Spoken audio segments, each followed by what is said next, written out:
नमस्कार, मी एस.आर. पवार आणि मी माझ्या यूट्यूब चॅनलवरती आपणा सर्वांचं सहर्ष स्वागत करतो।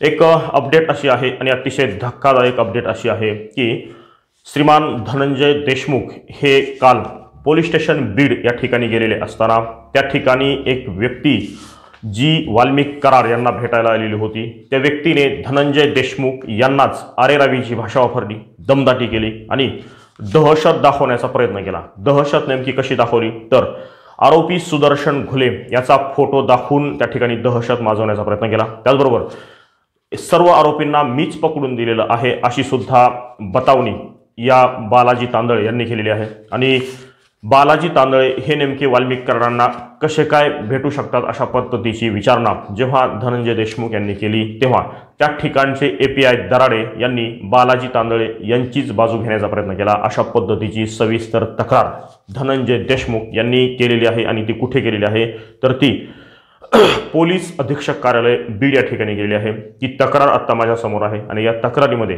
कुठल्या नेमक्या गोष्टींचा उल्लेख केलेला आहे या सविस्तर मी या ठिकाणी मांडणार आहे। ती जी तक्रार आहे ती तुम्हाला स्क्रीनवरती दाखवणारही आहे आणि त्यामध्ये नेमकं धनंजय देशमुख यांनी काय मांडलेलं आहे किंवा काय प्रकार घडलेला आहे हे सविस्तर आपण बघणार आहोत। आपण सुरुवात करूया। तुमच्या स्क्रीनवरती आता या तक्रारीचा सुरुवातीचा मजकूर तुम्हाला दिसत आहे। यामध्ये ही तक्रार नेमकी कुणाला दिलेली आहे किंवा लिहिलेली आहे, कुणाला उद्देशून लिहिलेली आहे हे तुमच्या स्क्रीनवरती आता दिसत आहे। आपण पाहू शकता प्रति पोलीस अधीक्षक जिल्हा पोलीस अधीक्षक कार्यालय बीड, म्हणजे पोलीस अधीक्षकांना ही तक्रार त्यांनी केलेली आहे, दिलेली आहे। त्याचबरोबर त्यांनी यामध्ये जो विषय मांडलेला आहे तो विषय आपण आज वाचूया। विषय शहर पोलीस ठाणे बीड येथे वाल्मिक कराड यांना मिळणाऱ्या सुविधा व यंत्रणेचा गैरवापर बाबत अशा पद्धतीची ही तक्रार आहे। आणि ही कुणी केलेली आहे तर अर्जदार लगेचच आपण खाली वाचू शकत असाल, धनंजय पंडितराव देशमुख मस्साजोग अशा पद्धतीनं ही तक्रार कुणाला केलेली आहे, विषय काय आहे आणि कुणी केलेली आहे हे आता आपण पाहिलेलं आहे। त्यानंतर या तक्रारीमध्ये नेमकं काय आहे आता आपण पुढे बघूया। महोदय, वरील विषयान्वये तक्रार करणार मी नामे धनंजय पंडितराव देशमुख असून माझे सख्खे बंधू संतोष पंडितराव देशमुख यांची हत्या 9 डिसेंबर 2024 रोजी अपहरण करून करण्यात आले। या हत्येसंदर्भात आज 24 दिवस उलटले असून या कामी पोलीस स्टेशन शहर बीड येथे गेलो असता खंडणी प्रकरणी आरोपी असलेले वाल्मिक कराड यांना भेटण्यासाठी कोरेगाव माजी सरपंच पती बालाजी तांदळे हे आले आणि थेट पोलीस ठाण्यात गेले। मला विचारले, तू इथे काय करायला? CID वाले कुठे आहेत? आणि वाल्मिक कराड यांना ठेवण्यात आलेल्या कोठडीकडे गेले। 2 मिनिटात परत आल्यावर मी म्हटले, तुम्ही त्या 6 तारखेच्या दिवशी पवनचक्की वादाच्या ठिकाणी होतात। आम्हाला म्हटला आरोपी मीच पकडले आणि माझ्या भावाची हत्या करणाऱ्या सुदर्शन घुले यांचा फोटो दाखवला व आरेरावी केली आणि संतापजनक माझ्याशी वागला। आम्ही सदरील घटना पोलीस महिला कर्मचारी रेडेकर यांना सांगितली तर त्याने हुज्जत घातली व आपण CID सोबत आलो आहोत असे सांगितले। येथील दंगल पथकातील कर्मचारी यांना आपण CIDचा वाहन चालक असल्याचे म्हटले। रेडकर यांच्याशी हुज्जत घालणारे बालाजी तांदळे यांच्यावर कारवाई करण्याचा विषय काढताच त्या ठिकाणी असलेले एपीआय दराडे यांनी आवाज कमी करून बोला असे उलट रेडेकर यांनाच बोलले व तांदळे यांना बाजूच्या रूममध्ये बसून नंतर सोडून दिले। मेहरबान साहेब, माझी आपल्याकडे तक्रार आहे की ज्या ठिकाणी आरोपी आहेत अशा ठिकाणी असे लोक येतात कसे? खून करणारे आरोपी मुख्य आरोपी अद्याप सापडले नाहीत आणि मला त्या घुले नामक आरोपीचा फोटो दाखवणे म्हणजे मला दहशतीखाली घेत होता अशी माझी तक्रार आहे। अशा लोकांच्या थेट कोठडीपर्यंत येण्याने माझ्या भावाच्या हत्येचा निकाल कधी लागणार? तपास कामाला प्रभावित करण्याचा हा प्रकार तर नसावा अशी शंका या ठिकाणी मला आलेली आहे। या संदर्भाने आपण बालाजी तांदळे यांची चौकशी करून योग्य ती कारवाई करावी अशी मागणी मी करत आहे।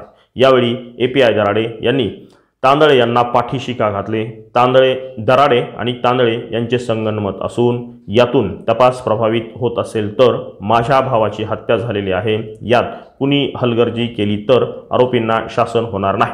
यासाठी बालाजी तांदळे व एपीआय दराडे यांची चौकशी अपेक्षित असून यांना वाल्मिक कराड यांच्यापासून दूर ठेवावे अशी मी मागणी करत आहे। वरील घटना घडली तेव्हा माझ्या समवेत माझे साडू दादासाहेब बाबूराव खिंडगर तथा माझे सुरक्षा रक्षक पोलीस कर्मचारी नितीन जाधव हे होते।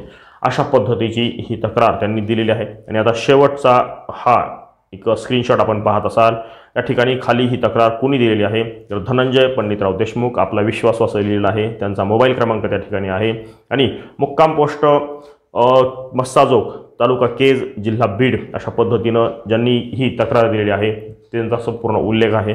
प्रतिलिपी हे अजून कोणाला दिलेला आहे हा जो अर्ज आहे तो पोलीस अधीक्षक कार्यालय आणि अजून कुठे दिलेला आहे तर तो दिलेला आहे बीड शहर पोलीस ठाणे यांनाही दिलेला आहे।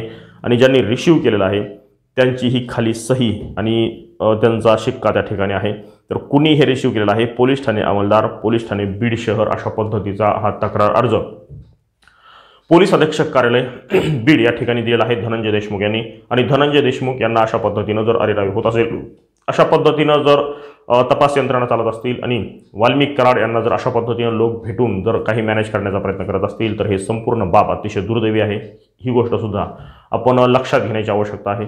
एवढी गंभीर बाब असतानाही अजूनही बीड पोलीस आणि ही संपूर्ण यंत्रणा जितक्या गांभीर्याने हे प्रकरण घ्यायला हवं ती घेताना दिसत नाही अशा पद्धतीचं सुद्धा चित्र आहे।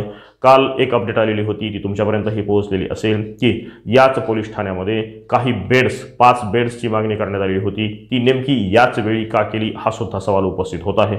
जेव्हा की वाल्मिक कराड या जेलमध्ये किंवा या पोलीस ठाण्यामध्ये जेरबंद आहे, आतमध्ये बंदिस्त आहे आणि अशाच पोलीस ठाण्यामध्ये अचानक 5 बेड्स उपलब्ध होतात किंवा उपलब्ध करून घेतले जातात। नेमके ते आत्ताच का घेतले जातात याचाही सवाल आत्ता जनतेमधून उपस्थित होत आहे। अतिशय गंभीर प्रकरण असतानाही आणि संपूर्ण राज्यामध्ये वातावरण तापलेलं असतानाही बीड पोलिसांनी जेवढ्या गांभीर्याने ही गोष्ट घ्यायला हवी आणि वाल्मिक कराडांना जनतेपासून पूर्णपणे अलिप्त ठेवण्याची जबाबदारी सुद्धा या पोलिसांवरती आहे। मात्र हा प्रकार अतिशय दुर्दैवी आहे, संतापजनक आहे आणि असं जर घडत असेल तर मग निश्चितपणे या संपूर्ण प्रकरणामध्ये कुठे ना कुठेतरी काही ना काहीतरी हस्तक्षेप सुरू आहे का हा सवाल सुद्धा उपस्थित होत आहे। तुर्तास माझा हा प्रयत्न मला ही सुद्धा आपल्या सपोर्टची गरज आहे, तेव्हा विनंती आहे कृपया माझ्या चॅनलला सपोर्ट करा, सबस्क्राईब करा, हा व्हिडिओ जास्तीत जास्त लाईक करा, कमेंट करा, शेअर करा अशा पद्धतीची विनंती करतो आणि या ठिकाणी थांबतो। धन्यवाद।